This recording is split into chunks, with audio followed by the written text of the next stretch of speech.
Então, vamos voltar para o nosso assunto, né, gente? É porque essa coisa de mudança de hábito, ela realmente, para mim, é um assunto fascinante. Então, vamos lá. O envelhecimento, né? Ele é um processo natural, ele não é uma doença, não é alguma coisa que a gente tem que se preocupar. Eu ainda me deparo com pessoas no consultório muito preocupadas com o processo de envelhecimento. Pessoas que acham que a velhice é sinônimo de doenças. Pessoas que acham que a velhice é sinônimo de problemas, que velhice é incapacidade. Gente, não gosto dessa ideia e não defendo essa ideia. Quais são os benefícios então da velhice, Elaine? O meu pai me pergunta isso, sabe? Porque ele vive falando assim, nossa, envelhecer é ruim demais. E eu falo pra ele, bom, o único jeito de ficar vivo é ficar envelhecendo, pai. Então a gente precisa fazer as pazes com essa ideia, né? Ok, pessoal, então, quais são os benefícios da velhice? Tem benefícios na velhice? Olha, um dos benefícios da velhice é a sabedoria. Outro benefício muito interessante que eu assisto muito entre pacientes mais velhos que eu tenho é o prazer de ver os filhos e netos e bisnetos crescerem e se desenvolverem, né? E também a velhice, como é um tempo em que nós trabalhamos menos, nós temos mais condição de ajudar outras pessoas e para que elas vivam uma vida cheia de plenitude. Então, é claro que muitas pessoas associam, né, as doenças ao envelhecimento, doenças como artrite, doenças como doença cardíaca, diabetes, câncer, problemas digestivos, fragilidade em todos os sentidos, né? Depressão, disfunção sexual, fadiga, tudo isso pode acontecer com o envelhecimento, é claro, né? Esses problemas relacionados ao envelhecimento, pessoal, eles são causados por vários fatores, mas a maioria deles associados ao estilo de vida. Isso são as coisas que eu não canso de repetir aqui para vocês, não é? O estilo de vida, como alimentação indevida, né? A exposição às toxinas do ambiente, o sedentarismo, né?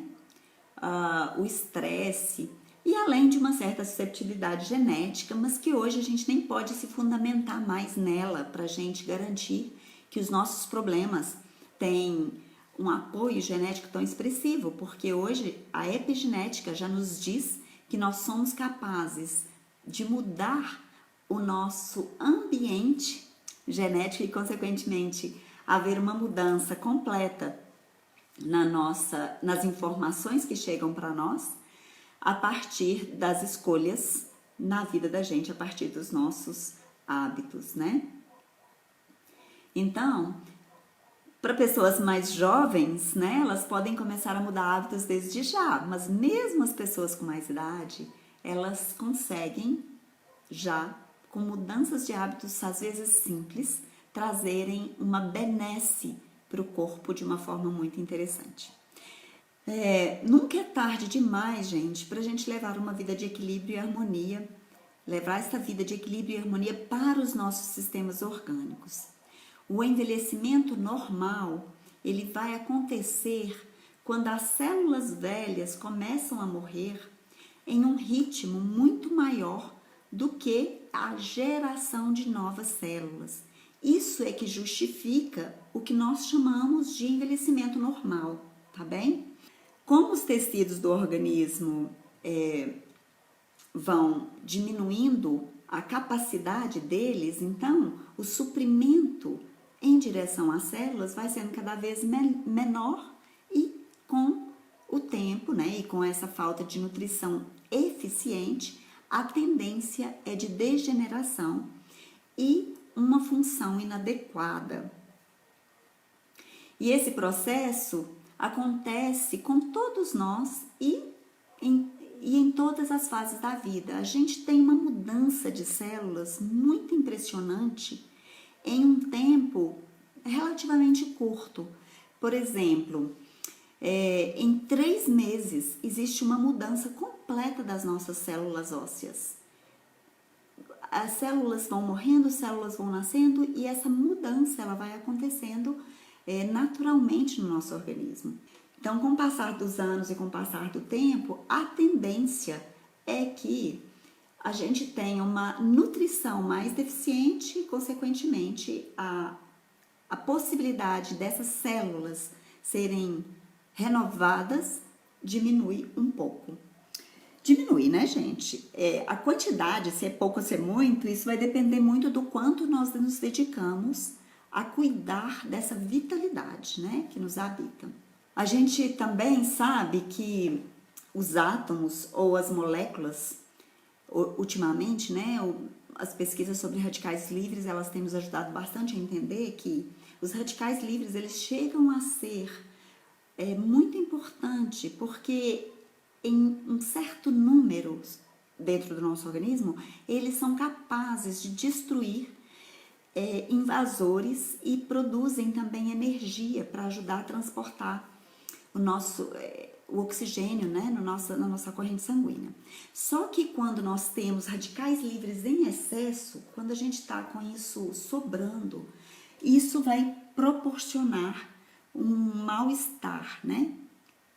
Vai destruir ao invés de favorecer o nosso organismo a ter uma melhora e, consequentemente, esse excesso de radicais livres vai provocar uma mutação no nosso DNA e aí as células vão ser muito afetadas e o envelhecimento, que era para ser normal, vai ser acelerado, tornando o nosso organismo mais vulnerável, né? Vulnerável a quê? Vulnerável a câncer, vulnerável a aterosclerose e a muitas doenças degenerativas, tá?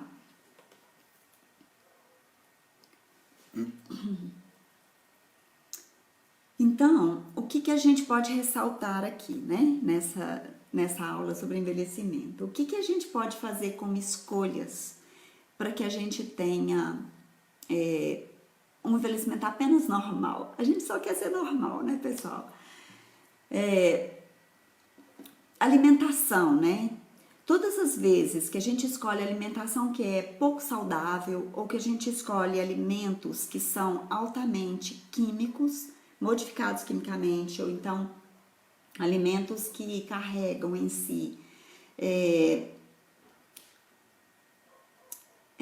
como vou dizer, químicas inadequadas, como corantes, conservantes, todas essas coisas, né? A gente corre o risco de aumentar essa oxidação. A fumaça de cigarro, né, também aumenta.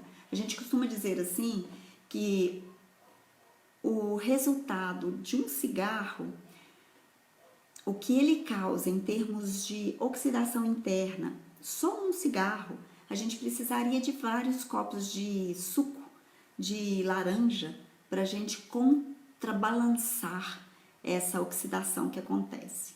Então, para antioxidar, a gente precisaria de uma quantidade enorme de vitamina C para conseguir fazer com que a gente elimine o excesso oxidativo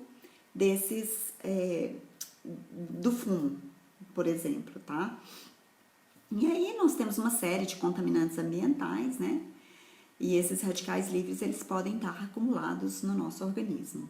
E a gente também pode pensar numa restrição de carboidratos simples, pessoal. Estudos laboratoriais realizados com camundongos provam que uma dieta de restrição calórica aumenta significativamente o tempo de vida. Então, quando nós restringimos a quantidade de alimento e quando nós diminuímos a concentração calórica ou diminuímos os carboidratos simples, nós temos uma possibilidade de viver mais. E isso já está provado, né?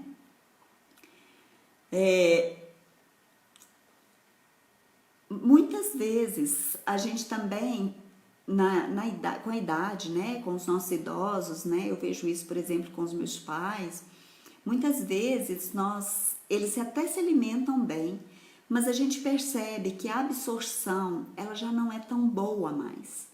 Então, às vezes fica sendo muito importante o uso de nutrientes externos na forma de suplementação. Outra coisa que atrapalha muito essa saúde com a idade é o sedentarismo. O sedentarismo acelera o envelhecimento, né? A falta de exercício também aumenta demais os riscos de praticamente todos os tipos de doença. Entre elas as doenças cardíacas, né? As mais que a gente percebe mais seriamente, e também a diabetes e a osteoporose, assim como a artrite, muito comum também. Outra coisa importante é o equilíbrio hormonal, que eu também recomendo sempre ser feito de uma forma mais leve, sem a gente usar tantos recursos alopáticos ou recursos químicos para a gente fazer isso, né? Tem muitas formas hoje de a gente adotar pela alimentação uma qualidade que transforma de nutrientes que se transformam em moléculas-like, semelhantes aos nossos hormônios e, consequentemente, traz uma qualidade maior para a nossa vida, para o nosso dia a dia, tá bem?